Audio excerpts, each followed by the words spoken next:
ನನಗೂ ಗೊತ್ತಾಗ್ಲಿಲ್ಲ ಶೂಟಿಂಗ್ ಹೆಂಗೆ ಮಾಡಿದೆ ಅಂತ. ಶೂಟ್ ಮುಗಿಸ್ಕೊಂಡು ಬಂದಾಗಲೆಲ್ಲ ಒಂದು ಸಲ ಕೂತ್ಕೊಂಡು ಯೋಚನೆ ಮಾಡ್ತಾ ಇದ್ದೆ, ನಿಜವಾಗ್ಲೂ ಇವತ್ತು ಶೂಟಿಂಗ್ ಹಿಂಗೆ ಆಯ್ತಾ ಅಂತ. Because I was not sure ಆಗುತ್ತೆ ಆಗಲ್ಲ ಹೆಂಗಾಗುತ್ತೆ. 25, 30, 40 ಜನ ಹೌದು. ಘಟಾನುಘಟಿ ಹೌದು, ಎಲ್ಲ ಹೌದು. ಕಲಾವಿದರು ಹೌದು. ಒಂದ್ ಫ್ರೇಮ್ ಅಲ್ಲಿ ಬರ್ತಾರೆ, ಆಕ್ಟ್ ಮಾಡ್ತಾರೆ ಅಂದ್ರೆ ಒಂದು 23 ಜನ ಜೂನಿಯರ್ ಆರ್ಟಿಸ್ಟ್ಗಳು, ಹೌದು. ಒಂದು double camera setup all the time every day. ಯಾವ ಆ್ಯಂಗಲಲ್ಲಿ ಹಿಂಗಿಟ್ಟಿರ್ತೀವಿ, look, left to right look, suggestions ಎಲ್ಲದನ್ನು. But of course my direction team did a great work, no doubt about it. ಅವರೆಲ್ಲ ಮಾಡಿದ್ದಕ್ಕೋಸ್ಕರನೇ ಆಗಿದ್ದು. ಇವಾಗ ತೇಜು ತಾಂತ್ರಿಕ ವರ್ಗದವರು, ಅಲ್ಲ, ಇವಾಗ ತೇಜು ಮಾಡಿದಂಥ ಕೆಲಸ, ನಮ್ಮ ಅರುಣ ಮಾಡಿದ್ದಂಥ ಕೆಲಸ, ಆಮೇಲೆ ನಮ್ಮ ವಿನಯ ಮಾಡಿದ್ದು, and Dev all work very hard. ತುಂಬ ವರ್ಕ್ ಮಾಡಿದ್ದಾರೆ.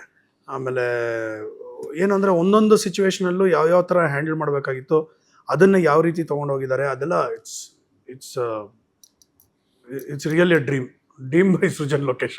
ಇವಾಗ ಕನ್ಸು ಅನ್ನಿಸ್ತಾ ಇದೆ. ಮತ್ತೆ ಇನ್ನೊಂದು ಅವ್ನ ಪ್ರೊಡಕ್ಷನ್ ಅಲ್ಲಿ ಹಾ. ಮುಖ ಹುಳ್ಳಗ್ ಮಾಡ್ಕೊಳ್ಳೋದು, ಹಾ, ಅವನ ಮೇಲೆ ಇವ್ನ ಎತ್ಕಟ್ಟೋದು, ಇದ್ ಮಾಡೋದು ಅದೆಲ್ಲ ಅವನ ಹತ್ರ ನಡೆಯೋದೇ ಇಲ್ಲ. ಕರೆಕ್ಟ್. ಎಲ್ಲಾನು ಸಮಾನತ್ವವಾಗಿ ಅವನು ನೋಡ್ತಾನೆ. ಅದು ನನಗೆ ತುಂಬ ತಾಯಿಯಾಗಿ ನನಗೊಂದು ಬಹಳನೇ ಖುಷಿಗೆ ಆಗುತ್ತೆ. ಸಾಮಾನ್ಯವಾಗಿ ಒಂದಿಷ್ಟು ಜನ ಇರ್ಬೇಕಾದ್ರೆ ಒಬ್ರಿಗೊಬ್ರು ಹೇಳ್ಕೊಡೋದು, ಅಯ್ಯೋ ಅವನೇನ್ ಮಾಡ್ತಾನೆ, ಇವನೇನ್ ಮಾಡ್ತಾನೆ, ನನ್ ಪಾತ್ರ ಹಿಂಗೆ, ಅವ್ರ ಪಾತ್ರ ಹಿಂಗೆ.